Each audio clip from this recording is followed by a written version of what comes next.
Você já ouviu falar sobre design atômico? Essa metodologia é utilizada por grandes times de UX design no mundo todo, como por exemplo, o Google, a Microsoft, o Airbnb e até mesmo o Shopify da Polaris. Se você nunca ouviu falar ou se você nem sabe por onde começar sobre o design atômico, tá tranquilo, que hoje eu vou te contar tudo que eu sei já trabalhando com essa metodologia por aproximadamente uns 2 anos. O design atômico, ele vem do mesmo princípio lá da física atômica, aquela mesma coisa que você aprende na escola, lá, a tal da tabela periódica, que tem os átomos e tem os organismos e as moléculas.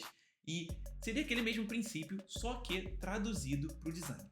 Bom, por volta de 2013, o autor Brad Frost pegou aí esse conceito da física atômica e levou ela, transformou um pouco e levou isso para dentro do design. E a ideia era muito simples, era fazer com que grandes sistemas complexos se transformassem em componentes menores que fossem, guarda aí agora essas duas palavras que eu vou falar para vocês, reutilizáveis e fáceis de organizar. Beleza? Essas duas palavras são bem importantes. Agora que a gente já sabe o que é o design atômico, a gente vai entender agora o porquê que ele existe. Bom, se você já trabalha com time de UX design ou você pretende trabalhar com time de UX design, você deve imaginar que é muito complexo manter uma biblioteca de design system bem organizada, fácil de comunicar, fácil de você criar e indicar para os seus designers como que você cria cada elemento e como que você faz com que isso tudo flua de forma fácil e seja escalonável. Bom, no nível mais básico é muito simples, que seriam os átomos, que aí você tem lá só os botões, tem lá os inputs, a tipografia, até aí é bem tranquilo, é bem fácil, você coloca lá todas as variações, todos os states, isso aí é bem tranquilo quando você está trabalhando com os átomos. Porém, quando as coisas começam a ficar um pouco mais complexas, como por exemplo, você quer que no seu sistema, na parte de configuração, todas as páginas de configuração tenham o mesmo espaçamento, que elas começam a ter, quando você vai fazendo ela responsível, que eles tenham a mesma forma de ser responsivo, e tudo isso começa a ficar cada vez mais complexo quando você tem um sistema que é bem segue o mesmo padrão e que é muito fácil com o seu time sempre entenda como utilizar esses outros, toda essa parte dos seus componentes. E é por conta disso que o design atômico existe, que é para nos dar um guia de como organizar elementos reutilizáveis dentro do nosso design system. E agora que vocês já entenderam aí o que é o design atômico e o porquê que ele existe, a gente agora vai para a prática, onde eu mostro para vocês o que é cada parte dos átomos, dos organismos e das moléculas. E no primeiro nível, como eu já falei anteriormente, nós temos os átomos, que seriam lá,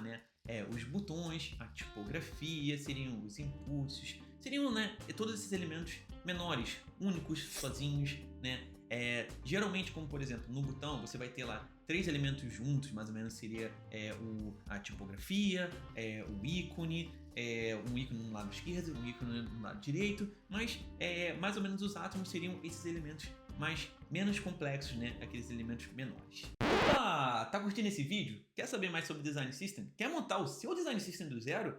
Então, se você tiver afim, eu tô aí com uma série onde eu tô ensinando passo a passo para montar aí o seu Design System do zero. É só você clicar aqui do card do lado que você vai poder montar aí comigo o seu Design System, beleza? Já no elemento número 2, que seriam as moléculas, nós temos aí 2 ou mais átomos juntos. Como por exemplo, quando você está fazendo um card, onde nós temos uma mídia, que seria lá a imagem, onde nós temos a tipografia e geralmente nós temos um botão. Nós vamos ter os formulários, onde tem vários campos de input, mais o fundo e mais talvez 2 botões e assim por diante. E aí você já deve estar pensando, Caio, então organismo eu já sei, é um grupo de moléculas junto. E é exatamente isso, você está certo. Seriam como se fosse, por exemplo, a página de pesquisa, que tem vários campos de várias moléculas, como você está fazendo a pesquisa, e aquela vai seguir sempre aquele mesmo padrão, aquele mesmo espaçamento. Ou, por exemplo, quando você está mostrando detalhes de produto, e tem lá, talvez, as moléculas que são o card do produto, mais o preço, mais a descrição. Ou seja, são várias moléculas que compõem esse grande organismo. Então, assim, de forma bem resumida, pensa como se fosse um Lego.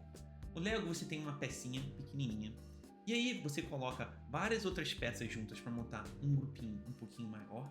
e aí você pode utilizar aquele grupinho maior em várias outras áreas, e aí depois você monta um outro grupo que vai ser reutilizado em áreas maiores e você quer seguir sempre aquele padrão. Ou seja, é mais ou menos isso. É como se você montasse grupos de componentes que vão formar outros grupos maiores e mais complexos e outros grupos maiores e ainda mais complexos e seguindo sempre o mesmo padrão e sendo reutilizável e mais fácil de você organizar e comunicar como o seu time inteiro vai utilizar esses elementos. E isso seria na prática como que você utiliza, né, o design atômico. Bom, mas aí agora eu tenho algumas dicas para passar para vocês, que é com a minha experiência trabalhando com isso há mais ou menos uns 2 anos. E a dica é o seguinte: bom, se você está em dúvida, e eu sei que você vai ter entre se é molécula ou se é organismo, eu diria para você o seguinte: se você tem um grupo de vários elementos, ou seja, vários átomos, junto, por exemplo, se for mais de 5 grupos de átomos, provavelmente o que você tem já é um organismo. E a dica número 2 seria o seguinte: se você colocou um organismo dentro de molécula e uma molécula dentro do organismo, cara, não tem problema nenhum, tá tranquilo. É só você depois reorganizar as coisas e comunicar com o seu time. Até porque, né, é difícil. Muitos designers até hoje têm um pouco dessa dificuldade de saber se você coloca o organismo em um lugar, um elemento de um organismo ou um elemento dentro da molécula. Então, fica tranquilo, só começa a utilizar, a pensar dessa maneira, como organizar e como reutilizar esses elementos, que isso já vai te ajudar.